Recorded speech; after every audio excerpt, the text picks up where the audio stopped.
ആഗോള അയ്യപ്പ സംഗമം ദേവസ്വം ബോർഡിന്റെ പ്ലാറ്റിനം ജൂബിലി ആഘോഷത്തിന്റെ ഭാഗമെന്ന് ഹൈക്കോടതിയിൽ വ്യക്തമാക്കി സർക്കാർ.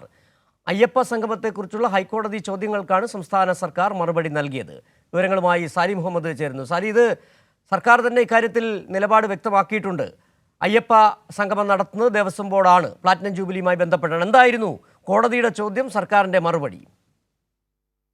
കോടതിയിലൊരു അഭിഭാഷകനാണ് ഈ അയ്യപ്പ സംഗമം ചോദ്യം ചെയ്തുകൊണ്ടൊരു ഹർജി സമർപ്പിച്ചത്. ഹർജി കോടതി ഫയലിൽ സ്വീകരിച്ചു.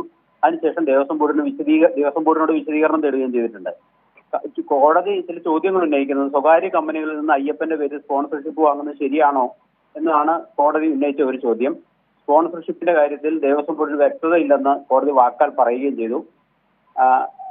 ശബരിമലയെ ആഗോള തീർത്ഥാടന കേന്ദ്രമാക്കാൻ ഇത്തരം പരിപാടി ആവശ്യമുണ്ടോ എന്നാണ് ജസ്റ്റിസ് ദേവൻ രാമേന്ദ്രൻ ചോദിച്ചത്. അപ്പൊ സർക്കാർ വിശദീകരിച്ചത് ഇതൊരു മതസൗഹാർദ്ദത്തിന്റെ സംഗമത്തിന്റെ ഒക്കെ ഭാഗമായ ഒരു സംഗമം സംഘടിപ്പിക്കുന്നതാണ്. അത് ദേവസ്വം ബോർഡിന്റെ പ്ലാറ്റിനം ജൂബിലി ആഘോഷങ്ങളുമായി ബന്ധമുണ്ട്. അങ്ങനെ ആഘോഷങ്ങളുടെ ഭാഗമായി അത് ദേവസ്വം ബോർഡ് സംഘടിപ്പിക്കുന്നു എന്നാണ് സർക്കാർ വിശദീകരിച്ചത്. അപ്പൊ കോടതി ചോദിച്ചത് ദേവസ്വം ബോർഡിന്റെ പ്ലാറ്റിനം ജൂബിലി അയ്യപ്പ സംഗമവും തമ്മിൽ എന്താണ് ബന്ധം എന്നാണ് കോടതിയുടെ ചോദ്യം. പരിപാടിയുടെ സാമ്പത്തിക ചെലവുകളിലും ഫണ്ട് സമാഹരണത്തിലും ഒരു റിപ്പോർട്ട് നൽകാൻ കോടതി നിർദ്ദേശിച്ചിട്ടുണ്ട്. ഏതായാലും ഈ ഹർജി ഫയലിൽ സ്വീകരിച്ചത് അവധിക്കാല ബെഞ്ചാണ്. ഇനി അത് സെപ്റ്റംബർ 9-ന്, ഈ മാസം 9-ന് കോടതി റെഗുലർ സിറ്റിംഗ് ആരംഭിക്കുമ്പോൾ ദേവസ്വം ബെഞ്ച് ഈ കേസുകൾ എല്ലാം ചേർന്ന് പരിഗണിക്കാനാണ് സാധ്യത. കഴിഞ്ഞ ദിവസവും സമാനമായൊരു ഹർജി കോടതിയിലെത്തിയിരുന്നു. അന്ന് കേസ് പരിഗണിച്ച അവധിക്കാല ബെഞ്ച് പക്ഷേ അതിലേക്ക് കടക്കാൻ തയ്യാറായില്ല. പകരം കോടതി റെഗുലർ സിറ്റിംഗ് ആരംഭിക്കുമ്പോൾ അത് ദേവസ്വം ബെഞ്ച് പരിഗണിക്കട്ടെ എന്ന് മാറ്റിവെക്കുകയാണ്. പക്ഷെ ഇന്ന് ജസ്റ്റിസ് ദേവൻ രാമേന്ദ്രൻ ചെയ്തത് അവധിക്കാല ബെഞ്ച് ആയിട്ടുകൂടി ആ കേസ് പ്രാഥമികമായി ചില കമന്റുകൾ പറയുകയും അതിൽ വിമർശിക്കുന്ന തരത്തിലുള്ള ചില പരാമർശങ്ങൾ നടത്തുകയും ചെയ്തിട്ടുണ്ട് എന്നുള്ളതാണ് ഇന്ന് കോടതിയിൽ നടന്നത്. സാലി, ഇതിനകത്ത് കോടതി ചോദിച്ച ഒരു ചോദ്യം, എന്താണ് ഈ അയ്യപ്പൻ മാത്രം ഇത്ര പ്രത്യേകത എന്ന ചോദ്യം ചോദിക്കുകയും ചെയ്തു. ആ ചോദ്യം ഒരുപക്ഷെ ഈ കേരളത്തിൽ ഈ ദേവസ്വം ബോർഡിൻ്റെ കീഴിൽ അനേകായിരം ക്ഷേത്രങ്ങളുള്ളതിൽ അയ്യപ്പ ക്ഷേത്രം, ശബരിമല എന്ന് പറഞ്ഞാൽ ലോകപ്രശസ്തമായ ക്ഷേത്രമാണ്. അതുകൊണ്ട് തന്നെ ആയിരിക്കണം ഈ ദേവസ്വം ബോർഡ് ഇത്തരത്തിലൊരു നിലപാടെടുക്കുകയും ചെയ്തത്. ആ ചോദ്യത്തിൻ്റെ യുക്തിയടക്കം ഇപ്പോൾ ചിലപ്പോൾ ഒരുപക്ഷെ പൊതുജനങ്ങൾ ചോദിക്കുകയും ചെയ്യുന്നുണ്ടാകാം. ജസ്റ്റിസ് ദേവൻ രാമേന്ദ്രൻ ചോദിച്ചൊരു ചോദ്യം ഇതാണ്: ദേവസ്വം ബോർഡിന് മറ്റ് ക്ഷേത്രങ്ങളുണ്ടല്ലോ, എന്തുകൊണ്ടാണ് അയ്യപ്പ സംഗമം മാത്രം എന്നതാണ് കോടതി ഉന്നയിക്കുന്ന ഒരു ചോദ്യം. ഏതായാലും ദേവസ്വം ബോർഡിനും സർക്കാരിനും ഇക്കാര്യത്തിൽ കൃത്യമായ വിശദീകരണമുണ്ട്. അവിടെ ഹാജരായ സർക്കാർ അഭിഭാഷകൻ കൃത്യതയോടെ വിശദീകരിക്കുകയും ചെയ്തു.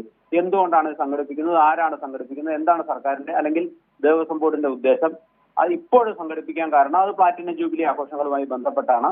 അത് മതസൗഹാർദ്ദമുണ്ട്, അതുമായി ബന്ധപ്പെട്ട എല്ലാ കാര്യങ്ങളും പരിഗണിച്ച് തന്നെയാണ് അങ്ങനെ ഒരു പരിപാടി തീരുമാനിച്ചതെന്ന് കൃത്യതയോടെ സർക്കാർ വിശദീകരിക്കുകയും ചെയ്തു. പക്ഷേ ജസ്റ്റിസ് ദേവൻ രാമേന്ദ്രന്റെ ഇത്തരം ചോദ്യങ്ങൾ ഇങ്ങനെ ഉയർന്നുകൊണ്ടേയിരുന്നു. പക്ഷെ ഇനി സ്വാഭാവികമായും ഇത്തരം കേസുകളെല്ലാം വരിക ദേവസ്വം ബെഞ്ചിൽ തന്നെയാവും. ആ ദേവസ്വം ബെഞ്ച് ഇനി എന്ന് സിറ്റിംഗ് നടത്തുന്നോ അന്ന് ഈ കേസുകളെല്ലാം മാറ്റാൻ തന്നെയാണ് സാധ്യത. ഇത് അവധിക്കാല ബെഞ്ച് ആയതുകൊണ്ടാണ്, അവധിക്കാല സിറ്റിംഗ് ആയതുകൊണ്ടാണ് ഇന്ന് സിറ്റിംഗ് നടത്തുന്ന അവധിക്കാല ബെഞ്ചിലേക്ക് കേസ് പോയത്.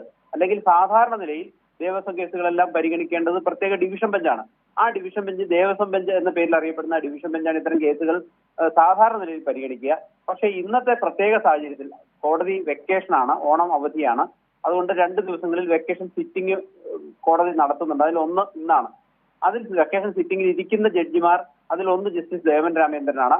അദ്ദേഹത്തിന്റെ മുമ്പിലാണ് ഇന്ന് ഈ കേസ് വന്നത്. അതുകൊണ്ട് തന്നെ അദ്ദേഹം ചില ചോദ്യങ്ങൾ ഉന്നയിക്കുകയും ചെയ്തു, സർക്കാർ വിശദീകരണം നൽകുകയും ചെയ്തു. അതാണ് ഇന്ന് യഥാർത്ഥത്തിൽ കോടതിയിൽ നടന്നത്. പക്ഷേ വരും ദിവസങ്ങളിൽ ഈ കേസ് പരിഗണിക്കും. കാരണം ഈ ഹർജി ഫയലിൽ സ്വീകരിച്ചിട്ടുണ്ട് എന്നുള്ളത് കൊണ്ട് തന്നെ ഈ ചാപ്റ്റർ ഇവിടെ ക്ലോസ് ആയിട്ടില്ല. ഇതുമായി ബന്ധപ്പെട്ട കോടതിയിൽ സർക്കാർ നൽകിയ വിശദീകരണങ്ങളും ഒക്കെ കോടതി വീണ്ടും പരിശോധിക്കുന്നതാണ്.